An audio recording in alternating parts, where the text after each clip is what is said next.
বিকশিত ভারত নির্মাণে উত্তর পূর্বাঞ্চল গেটওয়ে হতে যাচ্ছে। আগামী 25 বছরে আর্থিক বিকাশের ক্ষেত্রে এই অঞ্চল গেটওয়ে হবে, যা কিনা রেকর্ড স্থাপন করবে। শনিবার আগরতলায় একটি বেসরকারি হোটেলে বিকাশ কনক্লেভে একথা বললেন কেন্দ্রীয় স্বরাষ্ট্রমন্ত্রী অমিত শাহ। 3 দিনের রাজ্য সফরে কেন্দ্রীয় স্বরাষ্ট্রমন্ত্রী অমিত শাহ দ্বিতীয় দিন এনইসির প্লিনারি বৈঠকে প্রথমে যোগ দেন। এরপরে তিনি যান রাজধানীর একটি হোটেলে নর্থ ইস্ট বেঙ্গলস কনক্লেভে। উপস্থিত ছিলেন কেন্দ্রীয় ডোনার মন্ত্রী জ্যোতিরাদিত্য সিন্ধিয়া, ত্রিপুরার মুখ্যমন্ত্রী ডাক্তার মানিক শাহ, অরুণাচল প্রদেশের মুখ্যমন্ত্রী পেমা খান্ডু, কেন্দ্রীয় মন্ত্রী ডক্টর সুকান্ত মজুমদার, অর্থ মন্ত্রকের সচিব এম নাগারাজু, ত্রিপুরার মুখ্য সচিব জে.কে. সিনহা, কেন্দ্রের আধিকারিকরা এবং রাজ্য সরকার ব্যাংকিং কর্মকর্তারা সহ অন্যান্যরা।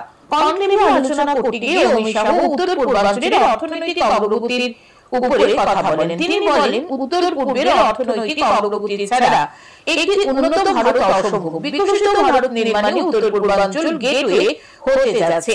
আগামী 25 বছরে আর্থিক বিকাশের ক্ষেত্রে এই অঞ্চল গেটওয়ে হবে, যা কিনা রেকর্ড স্থাপন করবে।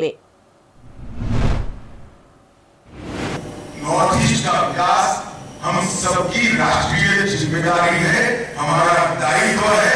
ये समझ कोई भी देश अगर आगे बढ़ना है तो सम विकास होना चाहिए।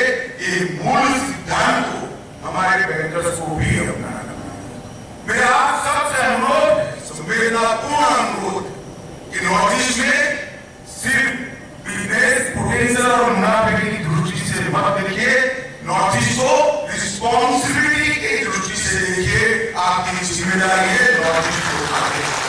और यहाँ पर अनेक प्रकार का पोटेंशियल है, टूरिज्म से लेकर टेक्नोलॉजी तक, एग्रीकल्चर से लेकर एंटरप्रेन्योर तक, फाइनेंस से लेकर फिशरीज तक और बैंकिंग से लेकर विदेश तक, हर चीज के लिए फूट फूट का यहाँ पोटेंशियल बढ़ा हुआ है। और मैं आपको विश्वास के साथ बता रहा हूं, मेरे शब्दों पर भरोसा रखना। मैं नाप तोड़कर बोलने वाला व्यक्ति हूं।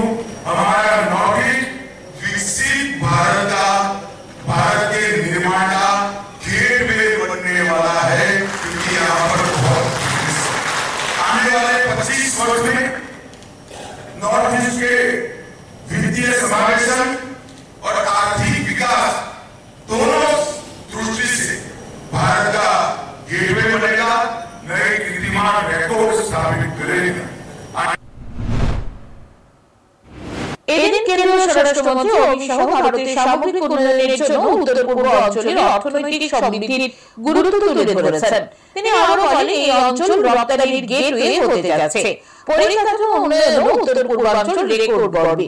এই অঞ্চলের অর্থনৈতিক উন্নয়ন ও পরিকাঠামো উন্নয়নে বেঙ্কারদের সহযোগিতা চান। এজন্য বেঙ্কারদের সংবেদনশীল দৃষ্টিভঙ্গি প্রয়োজন। फाइनेंशियल इंक्लूजन, इकोनॉमिक डेवलपमेंट और विकास, इंफ्रास्ट्रक्चर के विकास के लिए आपकी सहायता चाहिए और आपका संवेदनशील नजरिया चाहिए। मित्रों, कॉन्क्लेव का यहाँ पर 3 सत्र हुए, 2 हुए, तीसरा शायद अभी होने वाला है। फाइनेंशियल इंक्लूजन पर आपने एक सत्र किया। প্রধানমন্ত্রী নরেন্দ্র মোদীর নেতৃত্বে 10 বছর আগের উত্তর পূর্ব এবং বর্তমান উত্তর পূর্বের মধ্যে অনেক পার্থক্য রয়েছে। 10 বছর আগে উত্তর পূর্ব উত্তাল ছিল, তবে গত 10 বছরে প্রধানমন্ত্রী নরেন্দ্র মোদীর শাসনে উত্তর পূর্বে শান্তি প্রতিষ্ঠিত হয়েছে। একথা বললেন কেন্দ্রীয় স্বরাষ্ট্রমন্ত্রী। পাশাপাশি তিনি আরো বলেন, অর্থনৈতিক দিক দিয়ে বিশ্বে 3 নম্বরে আসবে ভারত 2027 সালের মধ্যে। 2047 সালের মধ্যে ভারত সব দিক দিয়ে শ্রেষ্ঠ আসনে বসবে। नरेंद्र मोदी जी के नेतृत्व में हमने एक संकल्प कि जब देश आजादी की शताब्दी मनाता होगा 15 अगस्त 2047, उस वक्त पूरे संसार के अंदर हर क्षेत्र में भारत नंबर 1 होगा और भारत पूर्ण विकसित देश बनना है সারা দেশের যে আর্থিক নীতি রয়েছে সেইভাবে উত্তর পূর্বাঞ্চলকে দেখলে চলবে না, এই অঞ্চলকে পৃথকভাবে দেখতে হবে। কনক্লেভে বেঙ্কারদের উদ্দেশ্যে আহ্বান অমিত শাহের। Bureau report, news today.